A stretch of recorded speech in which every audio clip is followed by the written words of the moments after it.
Hello viewers, notebook IAS के daily current spotlight programme में अभी की खबर है भारत में शहरी बाढ़। चलिए जानते हैं कि ये चर्चा में क्यों है। भारत में शहरी बाढ़ एक गंभीर समस्या बनकर उभरी है। हाल ही में विनाशकारी बाढ़ ने दिल्ली, अहमदाबाद और मुंबई जैसे प्रमुख शहरों को प्रभावित किया है। नजर डालते हैं मुद्दे की गंभीरता पर। यह घटना नई नहीं है, क्योंकि हैदराबाद 2000 में, श्रीनगर 2014 में, चेन्नई 2021 में और बेंगलुरु 2022 में जैसे शहरों ने अतीत में भारी वर्षा के दौरान इसी तरह की बाढ़ का अनुभव किया है। नियोजित शहरीकरण, जनसंख्या वृद्धि और निर्माण गतिविधियों के कारण जल निकायों की हानि जैसे कारकों के कारण इन घटनाओं की आवृत्ति और गंभीरता बढ़ गई है। बाढ़ के परिणाम जैसे जल जमाव और यातायात की भीड़ शहरी निवासियों के जीवन पर महत्वपूर्ण प्रभाव डालते हैं। इस चुनौती से निपटने के लिए एक व्यापक दृष्टिकोण जरूरी है, जिसमें बेहतर समझ, बुनियादी ढांचे में सुधार और बेहतर शहरी नियोजन शामिल है। अब नजर डाल लेते हैं शहरी बाढ़ के कारणों पर। तथ्य यह है कि हमारे शहरों का निर्माण प्राकृतिक स्थलाकृति को ध्यान में रखकर नहीं किया गया है और उनमें समग्र कार्रवाई का गंभीर अभाव है। यहाँ तक कि पर्यावरणीय प्रभाव आकलन यानी कि EIA अधिसूचना 2006 या लगभग हर राज्य के भवन निर्माण उपनियमों जैसे नियामक तंत्रों में वर्षा जल संचयन, टिकाऊ शहरी जल निकासी प्रणाली आदि के प्रावधानों के बावजूद उपयोगकर्ता के साथ साथ प्रवर्तन एजेंसियों द्वारा इसे अपनाना कमजोर बना हुआ है।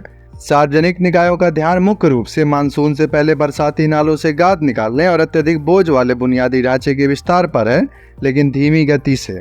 मुंबई में बार बार आने वाली शहरी बाढ़ सरकार की इस धीमी प्रतिक्रिया का एक प्रमुख उदाहरण है।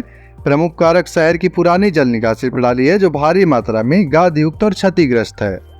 जल निकायों की संख्या 1956 में 644 से घटकर 2018 में 123 हो गई है।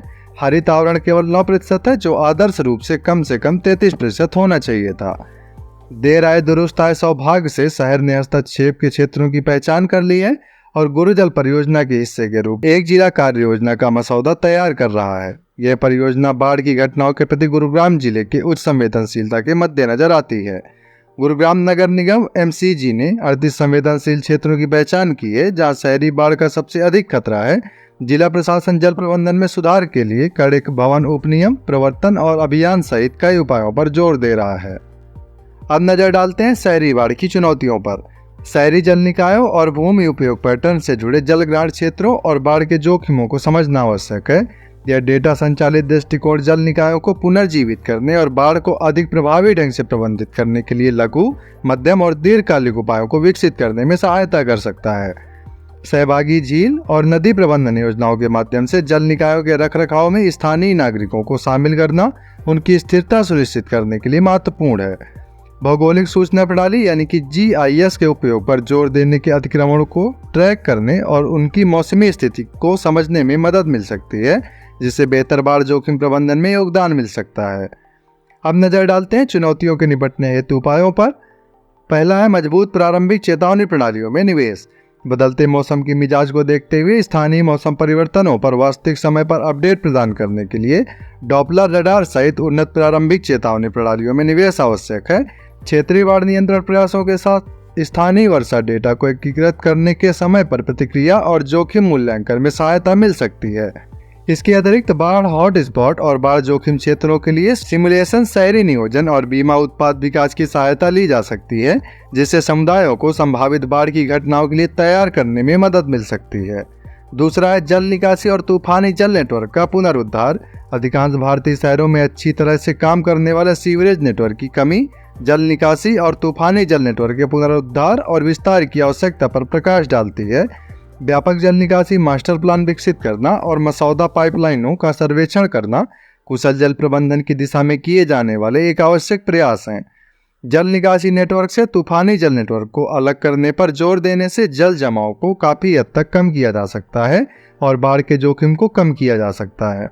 इन नेटवर्कों का प्रबंधन करने वाली नागरिक एजेंसियों के बीच देरी और समन्वित चुनौतियों को सामना कर उसे समाप्त करना बुनियादी ढांचे की दक्षता में सुधार करने के लिए महत्वपूर्ण है। लचीली शहरी योजना को बढ़ाना। दीर्घकालिक समाधान शहरी नियोजन के लिए एक उन्नत दृष्टिकोण की मांग करते हैं। प्रभावी परिणामों के लिए जल निकायों के प्रबंधन में शामिल कई एजेंसियों और संस्थानों के बीच समन्वय अनिवार्य है। एक अच्छी तरह से परिभाषित शहरी जल नीति का निर्माण जल निकाय संरक्षण के लिए मार्गदर्शन और एक नियामक ढांचा प्रदान कर सकता है। समुदाय संचालित दृष्टिकोण के माध्यम से नागरिक भागीदारी को प्रोत्साहित करने से जल निकाय बहाली परियोजनाओं को सफल बनाया जा सकता है, जैसा कि मैंगलोर के अपशिष्ट जल उपचार संयंत्रों और बेंगलुरु की कैकोन ड्राली झील जैसे मामलों में दिखाया गया है। अब नजर डाल लेते हैं आगे की राह पर। शहरी बाढ़ भारतीय शहरों और उनके निवासियों के लिए महत्वपूर्ण चुनौतियां खड़ी करती है। बाढ़ के परिणामों से निपटने और लचीलापन बनाने के लिए एक बहुआयामी दृष्टिकोण आवश्यक है।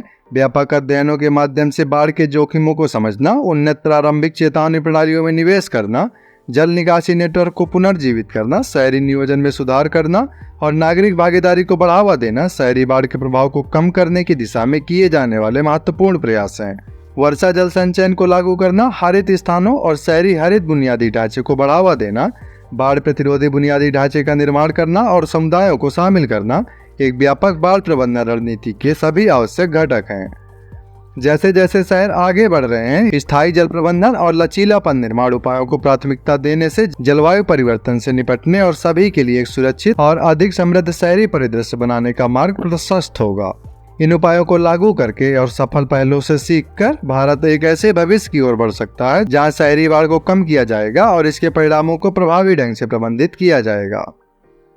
ऐसे ही महत्वपूर्ण वीडियोज के लिए सब्सक्राइब करें हमारे YouTube चैनल नोटबुक IAS को।